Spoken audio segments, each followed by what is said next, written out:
Le agradezco muchísimo a Luis Pasos, analista político y economista, que nos acompañe hoy para seguir hablando acerca de estos asuntos económicos que de verdad vaya que le pegan y le importan también al mexicano. Luis, ¿cómo está? Bienvenido.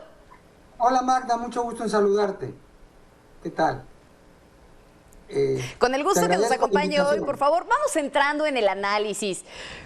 Vamos entrando en el análisis, Luis, porque, a ver, la primera pregunta dentro de todo esto es si la política económica que se está aplicando en este momento en el país va por el camino adecuado en medio de la pandemia. Recuerdo que a finales de febrero justamente el presidente López Obrador decía que la base de la pirámide no había tenido problemas para conseguir alimentos. Pero fue así. Usted ha estudiado bastante esta parte del bienestar de la sociedad, si estamos entrando a una política social justa. ¿Qué nos dice? Mira, primero quizá valga la pena aclarar bien qué ha pasado con la pandemia, ¿no? México no es el único país que ha tenido problemas con la pandemia, los mismos Estados Unidos, Sudamérica, casi todo el mundo. Claro, si nos comparamos con los peores estamos mejor, pero por ejemplo si nos comparamos con Chile, pues estamos muy atrasaditos, ¿no? Allá por cada 100,000 habitantes, allá han vacunado a mucho más que nosotros. Entonces tenemos que, por ejemplo, si nos comparamos con Japón, que tenemos la misma cantidad de habitantes, allá los muertos no llegan a 10,000 con la misma cantidad de habitantes, y aquí ya andamos por 200,000 muertos. O sea, quiere decir que algo está fallando, no solo el gobierno, también la sociedad, pero las cosas no se están haciendo bien. Por ejemplo, si nosotros vemos los encargados de combatir la pandemia, que son la Secretaría de Salud, pues tenemos ahí un subsecretario que habla muy bonito, más o menos se va dando un quien vive con Cantinflas, pero es el que siempre está. Pero el que está comprando las vacunas, el que ha hecho todo, es el secretario de Relaciones Exteriores. ¿Por qué? Porque aquellos señores nada más sirven para hablar, no sirven para hacer nada más que para contar los muertos y medio mal los cuentan. De ahí pasamos a qué está pasando en el país con la economía. La economía, desgraciadamente, está retrocediendo. En parte por la pandemia, también seríamos injustos si decimos que todo es por culpa del gobierno, pero podemos decir, como dicen en mi rancho, micha y micha, mitad y mitad. Por ejemplo, Japón bajó su economía el 2020 en menos 4.8%, nosotros en el doble, más o menos 8.5%. ¿Por qué caímos tanto y vamos a ser el país peor en recuperarnos? Bueno, porque además de la pandemia, tenemos, vamos a decir, la percepción en el mundo que el gobierno de México va en la dirección equivocada. Y por eso la caída del Producto Interno Bruto no solamente fue el 2020, sino también el 2019, el primer año del presidente López Obrador, se cayó en menos 0.3%, mientras Estados Unidos creció, Japón creció, todos crecieron. Y en el 2020 sí la pandemia nos pegó también y eso hizo que nos fueran muy abajo. Pero el problema de México son las expectativas negativas creadas por el gobierno. Parece que sus asesores pues le dan avión en que hay que pelearse con todo. Se pelea con los empresarios, se pelea con Estados Unidos, se pelea con todo el mundo y esto ha generado pues desconfianza. Claro.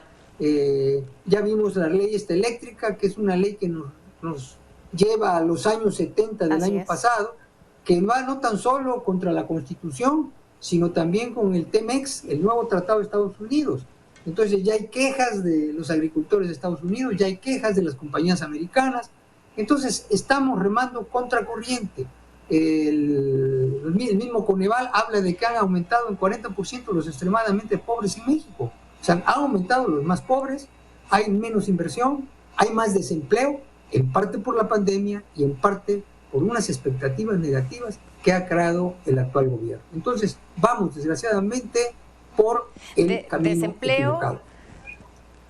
Sí, el desempleo ha aumentado. Menos inversión, parece que vamos como los cangrejos, pero déjeme preguntarle esta siguiente situación, porque ¿qué podemos esperar entonces para este 2021? ¿Ve un crecimiento sostenible realmente para este año? Hay quienes dicen que no es que vayamos a tener una recuperación económica como el propio Arturo Herrera ha mencionado en algún momento, sino que más bien estemos esperando un rebote de la economía, aunque sin duda pues el panorama no pinta ser muy halagüeño que digamos.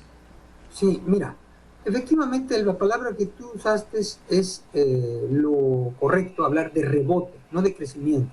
Es como si tú estás en el sótano octavo y te subes al sótano 2, vas a seguir bajo cero. Pero no es seguro que pase eso. La pandemia va a estar hasta el 2022, son todas las expectativas. El 2021 va a subir o bajar dependiendo de las políticas contra esta pandemia que haga cada gobierno, pero no es un año halagüeño. En Estados Unidos, pues hay también, muy probablemente haya crecimiento negativo o un pequeño rebote también de 1 o 2%. En el caso de México están hablando de que va a rebotar 4%, yo pienso que no. Ahora, tenemos unas elecciones que se van a utilizar para extender, para que la liga llegue hasta las elecciones, que el tipo de cambio aguante hasta las elecciones, pero después, como van las cosas, pues yo creo que va a caer la economía, que no hay ningún cambio positivo que se haya dado para tener expectativas optimistas. Lo único que ha sostenido la economía es el aumento de dinero que mandan los trabajadores de Estados Unidos. O sea, es paradójico que un país neoliberal sostenga el tipo de cambio, sostenga la economía de un país neosocialista. Entonces, si no fuera por esas remesas que han aumentado, claro, pues ya el dólar se habría ido a 24 o 25 pesos, ya la economía estuviera para abajo, ya se hubiera perdido el control. Pero ¿qué ha pasado? Bueno, como hay muchos trabajadores, creo que más de 1 millón de trabajadores mexicanos allá, y hay un SOS de sus parientes. Mano, ya perdí el trabajo y manda porque mi mamá no tiene, y ahí va más dinero, y ahí va más dinero. Entonces, esto ha sostenido.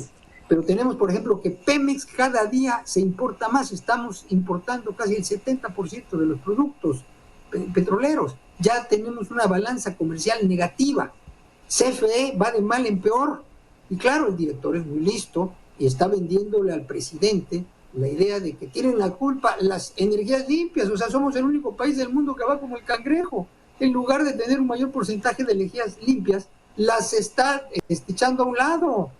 Ya estamos en la época del carbón, ya nada más falta que empiece la CFE a utilizar madera, es lo único que le falta, y cada vez pierde más. No tienen dinero para las pensiones. Por un lado subió las pensiones, le dio privilegios a las pensiones el director de la CFE, ¿y quién está pagando eso? Nosotros, a través de impuestos. Ni Pemex ni CFE tienen para pagar sus pensiones, pero todavía subieron las pensiones para que el sindicato les dé los votos el próximo junio. Esas son las decisiones que se está tomando en este gobierno. De verdad parecería